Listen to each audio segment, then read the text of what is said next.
science. The science deals with nanotechnology.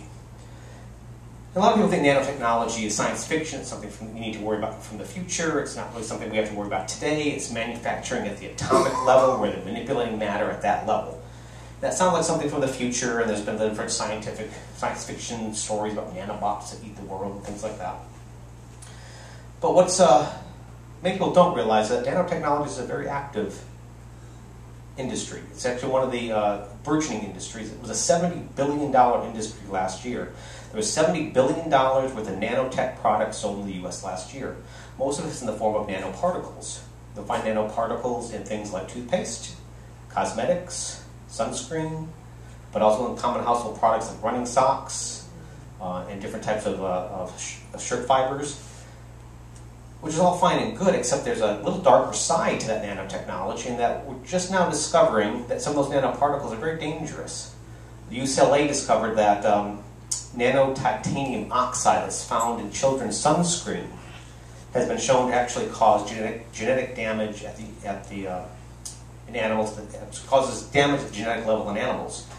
So just keep that in mind. If somebody's wearing sunscreen on, it'll keep you safe from the sun, but it might grow a third eye right here. But also they found like carbon nanotubules, which is also common in several different common products, has been shown to accumulate in the brains of rats. So a lot of disturbing things going on with those products, and why we're just now discovering those dangers is that there's very little regulation. It's been a bit of a wild frontier in that industry. There's absolutely no requirement of labeling. If you look at that toothpaste that has the nanoparticles in it, if you look at it, you'll see nowhere in there does it say anything about nanoparticles or that there's anything like that in these products. They're not required to label it as such. They're also not required to do any safety studies on nanoparticles. You put nanoparticles in anything at all, don't have to tell anybody, don't have to prove that it's safe. So, as a thriller writer, I'm thinking, that's cool. That's really dangerous, and I'm going to have fun with that. So that's the scientific aspect of the story. How it connects to history or the rest of the book, I'm not going to tell you, because of course, I would like you to buy the book and read it and discover it for you. Actually, I don't care. Buy the book, I don't care if you read it. So let me tell you what the history. The history probably is one of the bigger things that started this whole ball rolling, really. I had two friends, they were both Mormon, and they were having a dinner party, and they got into sort of a heated discussion. It started very civilly initially. They were talking about sort of a tenet that was a fairly significant tenet of the Book of Mormon, which is that the Native American tribes of North America, according to the Book of Mormon, are descendants of a lost tribe out of Israel. Now, on face value, that's something like a wild claim, because the genetics don't seem to support that. But the discussion became very heated, because on one side of the table was somebody that was believing the Orthodox version of Book of Mormon, that what was written had to be the literal truth. So they definitely were descendants of Native Americans. This other gentleman was also just as Mormon, but not quite as Orthodox. He believed that there was maybe a seed of truth behind that, but maybe not quite the literal version that's in the Book of Mormon. And they became a big physical and metaphysical fight about that whole argument. I thought if they're that heated and they were coming close to fisticuffs about this issue, I thought maybe there's a story here. Maybe I can build something. So I just started looking into Native American history, started looking into ancient Jewish lore. I looked into, again, the founding of America, which is a critical part of the story, and discovered some really cool things. Things that began to fall to pieces, all like jigsaw puzzles. And I thought, why hasn't anybody seen this before? Because it fits so perfectly together. I thought, have I just discovered the secret to the universe here? I don't know. And more pieces began to fall to pieces together. And again, I don't want to tell you what they are because it'll ruin the story. But I'm going to reveal one piece of history that most people don't know about. And it's not a conspiracy theory. It's not Knights Templars. It's not, wild. This is fact. You can look it up when you get home and read all about it. It's out there, but it's somewhat hidden and whitewashed over, and not many people know this. And that there was a lost founding father to this country. A gentleman that was just as influential as George Washington, Thomas Jefferson, Benjamin Franklin, and as you revealed, it was an Iroquois chief. Now, the Iroquois were a group of 6 warring Indian tribes that banded together as one about 250 years before the founding of our country. They joined together basically to be stronger, to form a union, and protect themselves. And they were basically in the backyard of the 13 colonies.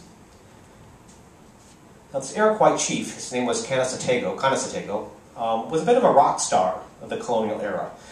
Literally was on a tour doing speeches, and he had the ear of the founding fathers. He was quite a charismatic character. And at one treaty convention, he met Benjamin Franklin. And he gave Benjamin Franklin a single arrow. And Franklin was like, well, what am I going to do with this arrow? And Franklin took, the Indian chief took the arrow back and snapped it into 2 pieces and dropped it to the floor. And Benjamin was like, ooh, what's wrong with you, sir? The Indian chief then turned around and grabbed a bundle of 13 arrows bound together and tried to break them across his knee. They would not break this time.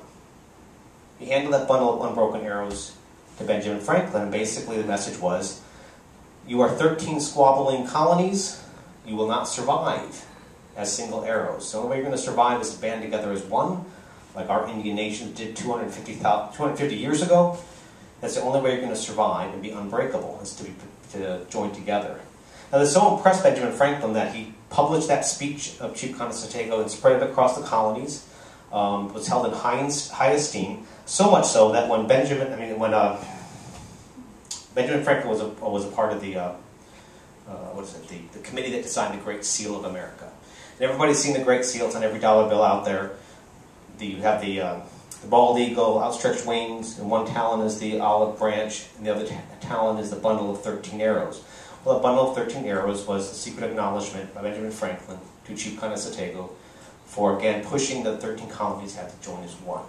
But how many people know that? How many people know that's the connection in that symbol? We've all seen it 1,000 times, but no one actually knows that there's that connection. That connection goes a lot deeper about the Iroquois nation and how the Iroquois nation influenced the founding of this country, to the point where even the Constitution that the Iroquois developed to join the Union was a model that we built our own Constitution from.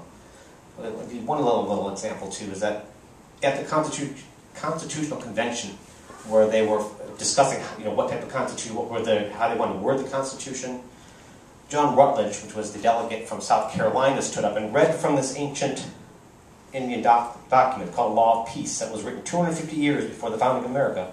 It started out with the words, "We the people, to establish a union for peace, equity, and order." Almost word for word to the preamble of our own Constitution are basically plagiarized from the Iroquois Constitution. But again, how many people know that connection? I mean, there's a whole history of founding America that's been whitewashed, hidden, and if you want, I have my own theory on why that was hidden in this book. So if you want to read that book, discover the hidden history of America, a mixture of, like I said, totally factual based, and if you ever, at the end of the book, go, what was real, what was not. At the end of my book, I lay out what's true and what's not in the novel, so you can sort of find a line where I'm sort of stretching things and where the truth lies. So the truth itself is very startling. And what I put together, I think, is a fairly convincing portrait of how this country really may have formed. And that's my story.